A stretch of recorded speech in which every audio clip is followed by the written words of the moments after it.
Sup fuckers, and welcome back to my channel. If you're wondering why I'm calling you a fucker, it's not because I dislike you, it's because I like you very much. Actually, it's because I admitted to wanting to intro my videos like that to Twitter, and then they ruthlessly decided to encourage my bad behavior, and so, you know, here we are. It's really nice to be back, guys. It's been forever and a day since I've posted anything book related. Last thing I posted was just a plant tour showing you all my babies. Since then, I've read a little bit, so that's exciting. I was in a horrible reading slump for a while there. Like, I read a single book in February. In the entire month of February, I read one book, so that lets you know exactly how my month was going. So today I will just be giving you a wrap up of all the books I've read in the last 3 months, so January, February, March. I will be sure to break them down per month so you know. I don't think it matters that much, but I figured you know. And without further ado, let's hop right into January. The very first thing I've read this year, January 2020, is Stories for Nighttime and Some for the Day. It is there we go. And Some for the Day by Ben Laurie, and this is a collection of short stories by the author, and I gave it 3 stars. I liked it quite a bit, but of course there were stories that I was just like, there were some stories in here that just got on my fucking nerves, but that's just the way it is when it comes to like short story collections or anthologies or anything. You're not guaranteed to like all of them. In fact, more often than not, you're not gonna like all of them. Anyway, though, this was a cute, wonderful book. I liked it. All of the stories had a little bit of a twist to them, a little bit of a, a little bit of, they're a little, I don't know how to explain. They've got a little bit of a creep factor, a little bit of a spice to them, Anyway, it was a fun collection to read. I read it in a single day, and I would encourage you to do so too. I realize that no one can see this, so I'm just going to put a picture up here right now. It should be there. If it's not there, it means I fucked up somehow, but did you see it? Did you see it? There you go. And the next book I read, excuse me while I look at my phone because it's been months, I can't remember. The next book I read was Everyone's an Alien When You're an Alien Too. And this book is the story of an alien who comes to Earth, and they discover friendship and different things that go on Earth. They meet nothing, which is always great. And it's just a cute little graphic novel that tells the story of this alien. And I thought it was really cute to read, especially because you're looking at Earth through such innocent eyes. So because it's undiscovered by the alien yet and they're learning, then it's all things that we take for granted, they are learning about, and it's very interesting. And I thought it was very cute, and it's by Jomni Sun. Yeah. And that was the second book of the year. Third book of the year was Saturn. I reread Saturn. In fact, I did a buddy read of Saturn with Bradys Books. She's a delight. I think she's wonderful and a treat, and if you are into paranormal, supernatural, alien romances, she's your girl. She has got your back. In fact, I'm pretty sure she just did a live about that recently. All I'm saying is, maybe you should go watch her channel. In fact, I'll link her below. She's down there. Check her out. Brandy's chef's kiss. That's what Brandy is. Enough ranting about her, about the book. You know I love it. It's one of my favorites. I've told you about it several times at this point. Read it. It's about in the not so distant future, humanity has mastered space travel to a certain extent. The first mission to Mars was about to be completed by China, but in the process of regular day-to-day things, an intern spots something out by Saturn. They find out, oh shit, that's aliens. And so China and the US are in a race to go look at what's out there. There you go. That's the setup. It's good shit. It's amazing. read the book. I love it. I love it. Look, Brandy's great. That book is great. She gave it 4 stars. And considering that it's my favorite, I will take 4 stars from someone who usually does not read the same sci-fi as I do. So, yeah, now, do it. Also, like I said, if you're into like paranormal or sci-fi romance, she's got your back. Brandy's got your back. She will take care of you. The next book I read in January is a book of pagan prayer. And this is just I used it as a reference book. I did not rate it at all because I don't think it's something that I personally feel comfortable reading. Like I said, I just used it as a reference book. It's basically a book talking about different kinds of pagan prayers. The author gives you some of their prayers that they personally use for their deities. They also give you templates for other deities, as well as the groundwork for creating your own prayers to celebrate your deities, your ancestors, or any spirits that you might follow. And I thought it was really interesting. I thought it was very informative. Also, it's just a beautiful cover. Look at that. I love it. It fits with the rest of my house. Plants everywhere. But yeah, so this one I did not rate. Like I said, I didn't really feel like it was a rating book. It's more of a reference book to me. I found it informative. I also found it mildly biased towards Wiccan, but it was great. The next book I read, I think that was the last book I read in January. Yes. So A Book of Pagan Prayer was the last one I read in let me try speaking again. A Book of Pagan Prayer was the last book I read in the month of January. In February, as I stated before, I read 1 book. Just 1. And it wasn't even like a 5-star book. It was a book that I read. In fact, I started this book back in October, but then I had to return it because I downloaded it off the Libby app, and so my checkout was ended, so I had to return it, and then I got it back. But to be fair, it was the audiobook, and that thing was like 18 hours long, okay? It was a really long book, so. But it is called The Power of Habit, Why We Do What We Do in Life and Business, and it's by Charles Duhigg? D-U-H-I-G-G. Duhigg?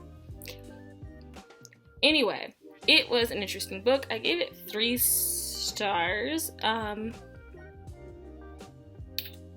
don't know I can't remember what it was about this book, but I liked the information it gave to a certain extent, but when the anecdotes and stuff just didn't work for me, I didn't particularly like them.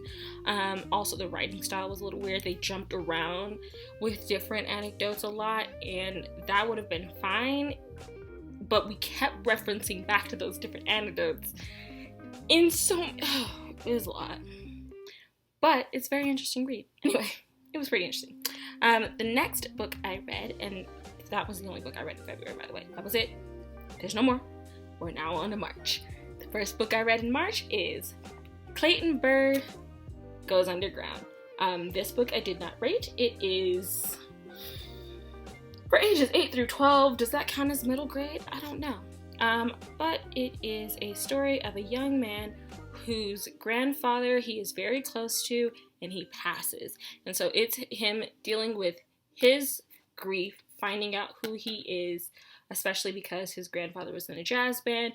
Clayton really likes jazz. His mother, however, is a no. She's not playing that. She don't like jazz in her household because her father was a Rolling Stone, and she feels like jazz played a big part in him not being there for her. I don't think I'm spoiling this for you. It's written out in the first 2 chapters. You'll get it. But anyway, and it's basically his journey to find himself, find how to accept his grandfather's death, how to deal with his grief, how to connect with his mother while she's dealing with her grief that she refuses to acknowledge. It's got a lot of different things going on, but in a nice digestible format for the young, for those of older ages. I think it's a good book. I'd encourage you to read it if you feel like it. If you have tiny people, maybe this is a book for you as well. It is something to look at. The next book I read in March is The Hatching by Ezekiel Boone, and this is the first in the Hatching series. There are 2 more books, and it is a series about man-eating spiders, and I love it. Now, if you have arachnophobia, obviously you're not going to want to read it. You might not even want to read it during quarantine or during the pandemic that we're all currently living through together, because while I personally don't think it connects too closely, I can see some parallels, and I can understand why this might be a little bit triggering or anxiety inducing in some people, so that's something to be aware of. That being said, I gave it 4 stars because I love monster books. Oh, I love a monster book. Ooh. Also, I like monster movies too. In fact, one of these days, I'm just gonna rant at y'all about some of the bad movies I watch. Like, yeah, this is a book channel, but you're gonna listen to me rant about some other media sometimes. But back to the book. So you're following several different characters, and at the beginning of it, I don't feel like I'm spoiling it by telling you that there's man-eating spiders. There's literally spiderwebs across I knew this before I even picked it out, and they didn't spell it out in the synopsis. If I ruined this for you, I'm so sorry. But anyway, we don't know where these spiders came from. We do know that they're dangerous. And as the story progresses, you see how quickly they spread and how people are handling this. It's very fast paced. It's easy to read. You just go through really quickly. I read it for the first time on audiobook, and I finished it in a day, in the middle of a work day. It was good. I'd encourage you to read it if you are feeling something new-ish. And also, I am planning to continue with this series. I'm hoping the last 2 are also 4 stars, if not a 5-star somewhere in there, I don't really read a lot of series, so the fact that I'm still interested in this is interesting. Excuse me, a hiccup. And then the next one I read in March is 21st Century Dead. It is an anthology of zombie stories that was edited by Christopher Golden. And it is just different authors' takes on the zombie apocalypse, not even necessarily apocalypse, on different takes on zombieism. Zombification? I don't know. And I found it really, really interesting to read because it's not your average hack and slash zombie stories that you get. You got a lot of different types of zombies, and a lot of social commentary, zombies often do have, zombie books and stories and movies often do have social commentary in them. That's what horror in general does. But this one, it's a little bit more obvious when they're in there. And it's really interesting, and I liked quite a few of the stories. I didn't like some of them, obviously, because again, you've got a wide range in an anthology. You're not guaranteed to like anything, but I think if you like zombies, or if you like to overanalyze things, you might enjoy this. I gave it 3 stars because again, I loved some, I didn't like some. It's a mixed bag. It's okay. And then the very last book I read in March. In fact, I read it in a single night. I read it in a few hours. My eyes burned, but I was determined. It was so bad. So, it is called 5 Years Dead by Alex Irving. It was originally posted on AFF years and years and years ago. And it was great. I might be biased because I have a huge nostalgia boner for this story, but I found it so interesting. I love the world that they created, but they make amazing stories. As far as I'm concerned, again, I'm probably biased because I have, again, a huge nostalgia boner for this book, but let me tell you more about it. This book is set 5 years after the apocalypse. That's why it's called 5 Years Dead. And you're following a survivor in a town. He is the sole survivor of his town. And he's been there alone for the last 5 years. And then coming into his town, because they didn't know he was there at the time, but coming into his town is an organization called the BWO, the Better World Organization. And they are looking for a new place to settle, a new settlement, because they have one somewhere back on the east coast of the US, I don't know, and this is up in Canada actually, and the author is Canadian. And so it's about them coming to this town, trying to set up a new home for their people, while interacting with the sole survivor of that town. Also, there are these zombies-like people. They're not zombies, they're just flesh and blood people. However, they have become feral humans. They could not handle the end of the world. They could not handle it, and so they broke mentally, and so they have fallen into feral behavior in order to survive, in order to live through this event, and that led to many of them having some very zombie-like behaviors. They like to huddle together, and they will eat human flesh. So, but they're not zombies. They're not like, you don't have to shoot them in the head. In fact, I think there was one point in the story they're like, yeah, shoot in the fucking heart. Who do you think you are? This isn't a zombie thing. Either way, I found it really interesting, and I think you might like it too if you're interested at all in zombie / post-apocalyptic worlds. And I'd encourage you to read it. Like, do it, and then tell me how you feel about it. It is only on Amazon at this time. It is a smaller published book. It's not in like the big publishing houses, but it's still good. And you can get Kindle on your computer, which I just found out, and I've been wrecked. I've been reading so much. But yeah, so like, check it out. I'll leave the link for it down below, because it's not a 5-star for me, but that's not because I don't love it. Like, it's a 4-star for me, but I love it so much. I think it's amazing. I think more people should read it, and more people should appreciate it. More people should support this author so that they can come out with the last 3 and get those published, so I can consume them and live my best life. Okay? Thank you.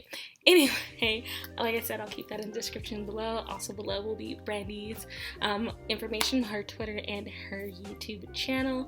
And I will also include my own social medias down below, my Twitter and my Instagram. You'll probably find me on Twitter if you're ever looking. And if you have any books to recommend me, either post-apocalyptic or zombie or monster, let me know.